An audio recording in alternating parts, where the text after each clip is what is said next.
Welcome to the Industry 4.0 Club's Fireside Chat. The club's purpose is to engage the power of diverse worldwide talent to accelerate the global evolution to Industry 4.0. We accomplish this by hosting and supporting respectful, thoughtful, and interdisciplinary open conversations and creating quality content on wide-ranging Industry 4.0 topics to expand the reach of our community. My name is Mike Ungar, and I am the CEO of the Industry 4.0 Club. I have over 40 years of leadership and manufacturing experience, most of that with Michelin.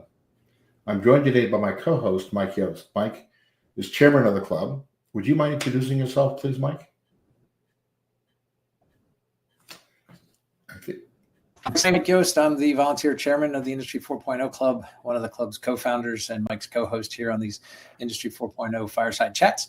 And I've been in the industry about 35 years with pretty much half of that on the industrial solution provider side, and the other half spent with industrial nonprofits. So really excited to engage today with our guest. We'll be speaking with Barrett Hopper, who's the operations director of the Americas for MKS Instruments. This is a preview of Barrett's presentation. He's going to be speaking at the MX.0 Midwest event in my hometown of Cleveland, Ohio. He'll be speaking on September 16th, 2025. And the title of his presentation is From Resistance to Results, a Manufacturing Execution System, Journey of Implementation. Now, I'm an old MES guy, so I'm really looking forward to hearing his full presentation and engaging with Barrett here today. I'm sorry. So just quick introduction of Barrett. He's a leadership and operations executive with over 25 years of global experience transforming manufacturing and supply chain organizations. As a director of operations for MKS Instruments, America, Barrett has led large-scale digital transformations, including multi-site MES rollouts, lean process improvements as well. He's the creator of the strategical leadership approach, which fuses strategic clarity, tactical discipline, and cultural empowerment to drive exceptional results. He's a dedicated marathon runner since 1983, and Barrett embodies his 1 mile at a time mindset in both his personal and his professional life. He's a published author, frequent conference speaker, and a passionate coach. He's committed to helping leaders move from checklists to cultures that inspire lasting impact. Barrett currently resides in Charlotte, North Carolina, and we are happy to have you here with us today, Barrett. Oh, it's my pleasure, gentlemen. Yeah, thanks for taking the time. Before we jump in with our questions for Barrett, I just wanted to mention that the MXO Midwest event has become the go-to gathering for manufacturers in the region to connect, collaborate, and learn from real-world examples of successful digital transformation, shared straight from the manufacturer's mouth. Beginning in 2024, the event has empowered local manufacturers to advance their careers and businesses through valuable knowledge exchange and impactful networking opportunities. So look forward to hearing from Barrett at the event. So Barrett, to get us started, can we just start with some basics? Because, it sounds crazy, but I'm not sure everybody knows what MES is. So what's an MES system? And what are some of the foundational things that need to be in place before going down that road? Sure, I'll give you kind of the straw man's definition, as Mike kind of mentioned earlier. So basically, it's a manufacturing execution system, and it is what it is. It allows you to use, a digital approach to your manufacturing solutions for the most part. And some of the things that are needed, I'd say the first thing is to have a big why. Why do you want to do it? Because if you don't have a real purpose as to why implement this, it's going to be a lot of lifting and a lot of effort without a lot of results. But once you get past the why, you really have to have a solid infrastructure from an IT standpoint so that you can support the system and it can give you the deliver the results that you're looking for once you get to implementation stage. So that's a good point. Does your organization, do you look at the systems that, is this an IT initiative? Is it an operations initiative? Do you blend the two together from an organizational perspective? Who owns the MES system? No, it's definitely an operational initiative with the support of our IT business partner, pretty much how it's driven. It'd be great if the IT group was bringing, a lot of solutions to the table, but then you have to really push to get the ownership from the operations side. So we really drive that process. Yeah, and you talked in your bio about your leadership approach and such. Maybe talk a little bit about that, because I think it's really great insights that and some organizations do it differently. Some of them, they are technologically led, and you pull the ops teams through. Others lead with the operations and support with IT. So maybe talk about your approach there and how you're driving the outputs with the solutions and support. Sure. So one of the things, as I mentioned, you have to have a why, you have to have a reason. So I always start with the people, kind of bottom up, and I do a lot of process mapping. So use the kind of rudimentary tools so people can see what the process looks like, and kind of pointing out where the pain points are. So I really get that initial buy-in up front. The people say, you know what, we really need something different than what we're doing today, before I even approach them with what the solution could possibly be. You really gotta feel that sense of urgency first, to say, what we do today is not good enough. And that's really kind of where I start, to say, okay, what's out there that can help us, type of thing. So now I have a hunger that's lingering from the operations team that really wants something. And Mike, I'm sorry I don't want to do all the questioning, but just another question for you. Do you find that why typically coming from the plant level, or do you see that coming from the business leadership level? So is it more of a bottom up or top down type of engagement? Well, I actually try to get it from the plant level, because if in my experience, if you don't do that, you're gonna get it really slow walked as you implement it. You get a lot more resistance if people don't really understand what you're doing it for. And a lot of times when it's top down, you don't get that. You don't transfer that why we're doing it, and people are surprised that their great idea doesn't just take hold and people run with it. Yeah. And that's part of the reason why.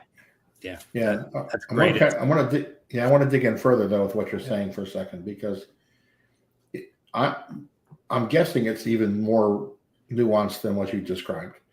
Isn't it iterative at the end of the day, where you need the buy-in at the bottom, but you need the buy-in at the top? And so how do you because otherwise you can't do it regardless, right? So you got to have both. And you're saying start at the bottom, go to the top, but then you probably got to top that. Get a little bit more nuance there about that, would you? No, sure, definitely. So again, my approach from where I sit, kind of in the middle, right? And I always start again with the bottom to identify the problems, so I can present that solution from the top end to get the support and the financing, and to bring in the business partners from that. And so part of my job and part of my directive, so to speak, is to bring innovative solutions that help us with our ultimate goals, affecting our bottom line, impacting our customers, improving our quality, and creating a work environment that people enjoy being part of. And so starting from the bottom helps to embody that, because I get that engagement up front, and then I actually have some support and soldiers that can actually take and push the initiative with me as I try to take it up to higher levels. So I imagine then it sounds like your organization, which is great, that you're empowered to do that work. Okay. Yes. There are some organizations that, why I was kind of interested to talk more about this.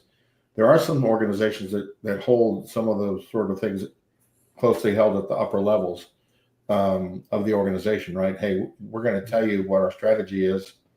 So that's really one of the risks, right? If you don't really empower the group to get that bottom-up support, I imagine. Yeah, I call that playing the short game or the long game, right? So you can play the short game and have it top-down driven, and say, this is what you're going to do. These are the controls, and we're going to do this. And you can get things kind of rolling pretty quickly, but you may not get that long-term benefit. And I like to play the long game. So that's why I start with the bottom. They know what their pain points are. Now they're hungry for a solution. And now when I start putting things in place, you really get that excitement going, I think. And that's not hyperbole. I really see that. And that's, for me personally, has driven a lot of my personal success in operations, by being able to take that approach. Yeah. So sounds like you're a people person, and you're starting with the people. Maybe touch on like how much of what you do is or how much of the challenge you're solving for is technical versus people oriented?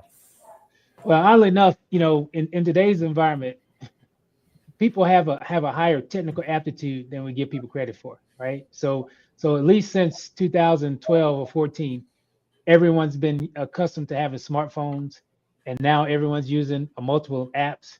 And the solutions that we're bringing with MES is no more complicated than that, right? And so that technical aspect is easy, but the cultural part and people understanding a need to change, that's the hard lift, because there's a big resistance there. There's a fear factor there. There's and we're going to continue to see it with MES systems, with AI systems, all the like. And I think if you can quell some of that up front, it makes the road not easy, but at least smoother. That makes a lot of sense. It's true, and I think you have to have. You mentioned the fear factor. Company culture is so important in this, because if you have the right company culture, then you've already started, if you will, one step ahead with respect to fear. If there's trust in the organization, then even people are more likely to join and be walk with you to learn about the unknown, right? But if there's fear already there, you don't have that culture, you're already kind of one step behind your competitors. I'm guessing in your organization, you've got a very supportive culture that's allowing you to do this as well. Well, I would say from our key principles, they kind of outline that, right? And so there's always a gap between what you state your key principles are and what you actually do. And so what I look at it is everyone has their own little rowboat. And what I try to do is, from a cultural standpoint, not turn the whole ship at one time, but start turning rowboats. And so if I can do that, I can build momentum and people kind of fall into the wake. And that's really kind of what our culture does as well. Allows me to start tipping rowboats around. And that kind of impacts the culture on a higher level. So a question for you, Barrett. Did the organization, I guess maybe, did you bring MES into the organization, or was MES already there? Because I'm wondering how much you set out, or the organization set out to go get an MES solution versus you're engaging with the plant and you understand that there's a need and you go out and find something and it happens to be labeled as an MES. So kind of a little bit of both. So we're being a global organization, and sometimes work in a lot of silos. So you have some operations that have best practices, and they're always kind of using MES light, I like to call it, not necessarily full implementation. And so when you see that, you want to bring best practices all around and say, you know what, this is applicable in my region as well. And that's kind of how it kind of spearheaded, kind of benchmarking internally, and then mirroring that up with prior experience to say, we need to bring solutions to the Americas region that can keep us competitive, because that's one of our challenges, as you guys know, in our market. We're one of the higher labor markets, so we got to be better, faster, and more efficient than on a global scale than other regions that we may be competing with. So it's kind of a dual approach there. Excellent. And then do you find, well, I guess my experience or challenges years ago of talking about MES is that in the factory, in the facilities, in the the place where you're using it, a lot of times the people will have a name for it. So the organization, you'll name it something. It'll be the the Barrett system, or whatever. Yeah, right? It'll be defined as some sort of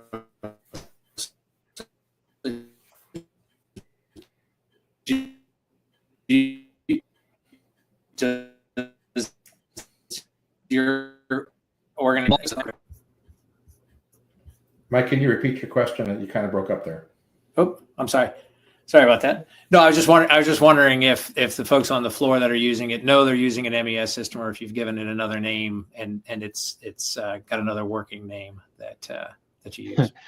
No, I wish we were that creative, but we just kept it pretty vanilla. MES is what it is, and I try to always not just use the acronym, because then we get stuck in the alphabet soup and they don't know what anything is, right? It's just ABCs is not alphabet; it's just ABCs, right? So I'm very transparent and say this is manufacturing execution system, and this is what we're doing. We're executing what we do, and we're digitizing it.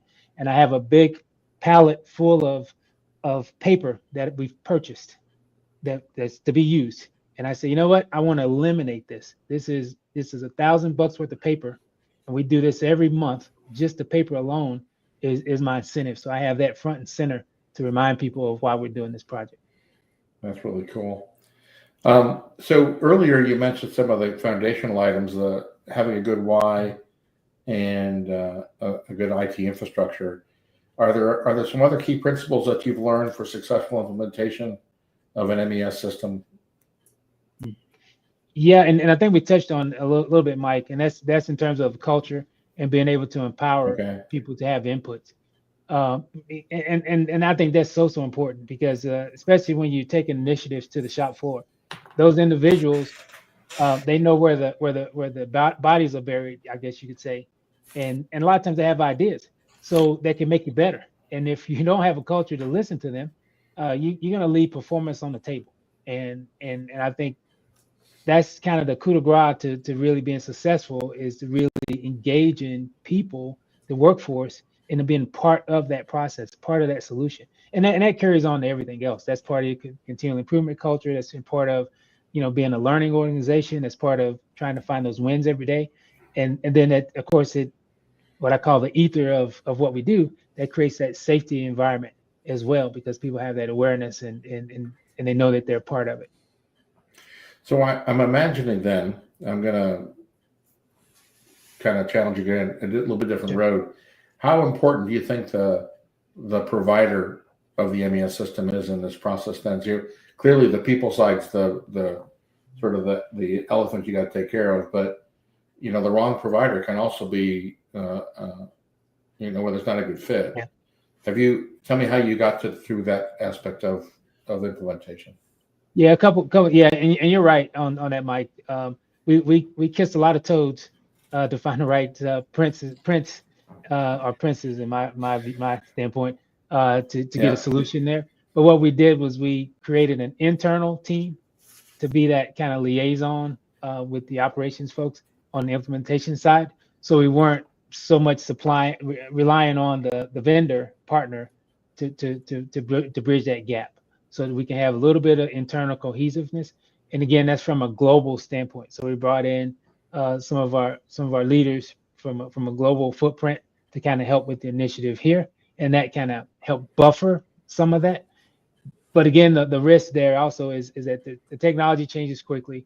One vendor may be in business today, and they may be out of business in 2 or 3 years. So making sure that they have livable proprietary systems that we can rely on is so important. Was there any sort of guidance from a corporate perspective to use any systems from other parts of the world, or did you have autonomy to choose whatever system you wanted? Some autonomy, but we want to have a little bit of consistency in systems so that we can share that knowledge, with the providers we use. Otherwise, you have too many flavors of vanilla, and no one really knows how to do it. So there was a little bit of tunneling when it came to that. Excellent. Well, just want to remind everybody that we are speaking with Barrett Hopper and talking about his experience with manufacturing execution systems, the journey with his company, and he'll be speaking at the MX.0 Midwest event here in a couple of weeks. I guess another thing you talked earlier about, like eliminating paper as a result that you're driving toward. What other benefits does the company seek or realize from using the MES system? So one of the bigger things for me is you get more reliable data integrity and tracking in terms of who did what, when, and how. And that's one of the things that the MES system gives us, so that I can quickly data mine. So if I want to know the profile of one of our products, a history over a 12-month period, I can pull up that product, know exactly what my cycle times were, know who made it, who had touch points within a couple of seconds. With the paper system that I'm filing and sending off site for storage, it may take me 12 months to get that data. So that's a huge benefit for us. That's so speed there. Anything else? Any other significant business results? I mean, how does it translate to the bottom line? Yeah, well, in addition to having cost savings on just the paper part, it also improves our quality as well, because we start to build a profile on what makes sense and what works. And so we're utilizing the system now to address our cycle times, which has a direct impact on the bottom line from an operational standpoint, operational cost standpoint. So Yeah, I guess what you're really talking about is having visibility of things you didn't see before, and with smart people being able really to leverage that to really in any area of the business. If I understand kind of what you're saying. Absolutely. Yeah. That's huge. But I will say this. I want to make this point where I see a lot of folks go wrong with MES implementation is, especially when it comes from top down, right? We look for an ROI and we try to determine what's our return on investment to make this, and we really have short-sighted view, because it's such a long-term benefit that you get by engaging your workforce and helping to shift the culture where people are involved in process improvement and those things, that way outweighs any dollars and cents that you're going to get on the cost aspect. So if I'm putting together, so the one more question about that, Mike, just to kind of take and dig in a little bit deeper, Barrett. So then how do you justify it? Because a lot of companies think about payback, right? Or ROI as being, under 2 years or under 3 years. If you're saying long term, are we outside that? Or how do you justify the project then? Yeah. How do you justify it? Well, again, as I said, if you focus strictly on the ROI, then in many cases you won't do it, you won't move. So when you look at again from a technology standpoint, how important is it for you to be able to mine that data on an instant basis to make improvements, or to track down any quality concerns or even cost escapes? That is sometimes hard to capture really quickly, but again, long term, you start seeing that over and over and over. And that far exceeds the one-time implementation costs or the small, maybe paper type of initiatives. That's a long-term. You keep getting that payback in perpetuity. So so you need leadership that can understand that opportunity as well, don't you? Very true. Very true. Yeah, very, very good. Yeah, I think Barrett's perspective and what he brings to his organization and he's going to share with others is really foundational to the conversation we have today about Industry 4.0, right? We talk about having access to data, getting visibility into information, making informed decisions, those sorts of things. And, so I've said for a long time that the MES approach is, we've been doing it for a long time. It's a pretty well understood space. Technologies are coming along to make it easier and a lot of flexibility and a lot of ways, as you mentioned, to do light components, pieces of the solutions and things like that. And I think the approach that Barrett is outlining is the way we should be looking at Industry 4.0 broadly. So I'm just wondering, Barrett, from your perspective, you'll be in Cleveland in a couple of weeks and sharing with the audience. What are you hoping that folks will take away from your presentation and take back to their companies? Sure. So this is a little bit boilerplate, but I will say that it's a journey. It's a marathon, not a sprint. I like to throw that in there.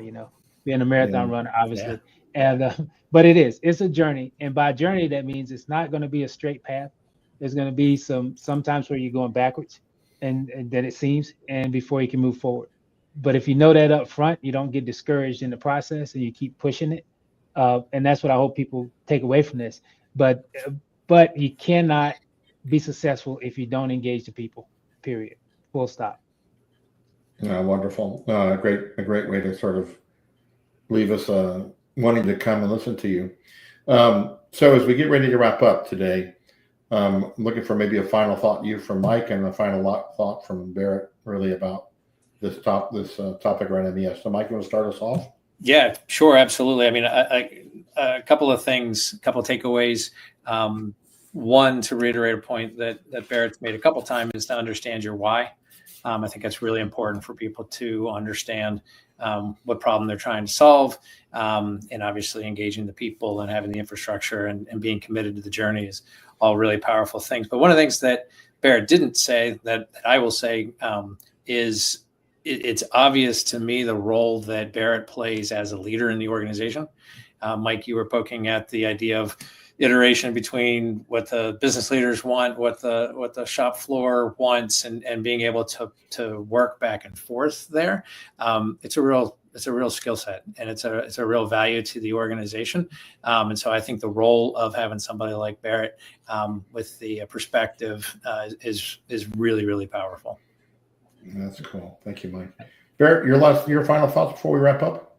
Yeah, sure. Well, one, I'm excited about coming up to Cleveland. I've spent a lot of time in that area. I like it. It's won't be snowy yet, I don't think. No, it was not snowing yet, and I will not be out running with you either. I will be there when you get back from your runs. Great. But I'm looking forward to being part of the conference and sharing our journey on MES, and really talking and even a little more about some of the challenges and epiphanies that we had along the way. But even more than that, I've actually enjoyed the conversation with Mike and Mike here. It's actually been a good experience. You guys are good at what you do. So thank you for having me on today. Yeah, thank you as well. So we want to thank you for joining us to share your insights, Barrett. It's been really helpful on the implementation of MES systems, and for giving us a preview of your presentation at MXO Midwest, which will be happening in September 16 and 17 in Cleveland, Ohio. We hope you're going to decide to join Barrett and the Industry 4.0 Club at the event. If you haven't registered already, I would like you to go. Here's the website to register. So please sign up. We'd love to see you there, and we think that you'll get a lot from listening to Barrett and really the other speakers and presentations that'll be at the event. The Industry 4.0 Club would like to learn about what you're planning to do. So whether it's an MES system or reading an article about Industry 4.0 or attending an event like MXO Midwest, we'd love to hear from you and hear what you're doing to advance the deployment of Industry 4.0. Drop us a note at our website, www.industry40club.com, or on our LinkedIn page. As well, we have these conversations weekly, and if you'd like to be a guest or someone who'd like to share something with our audience, we'd love to also entertain having you on one of our broadcasts. So again, go to our website or our LinkedIn page and drop us a note. With that, thank you, Barrett. Thanks, Mike. Wish everybody a great rest of the day and rest of the week. Excellent. Thanks, guys. Bye-bye.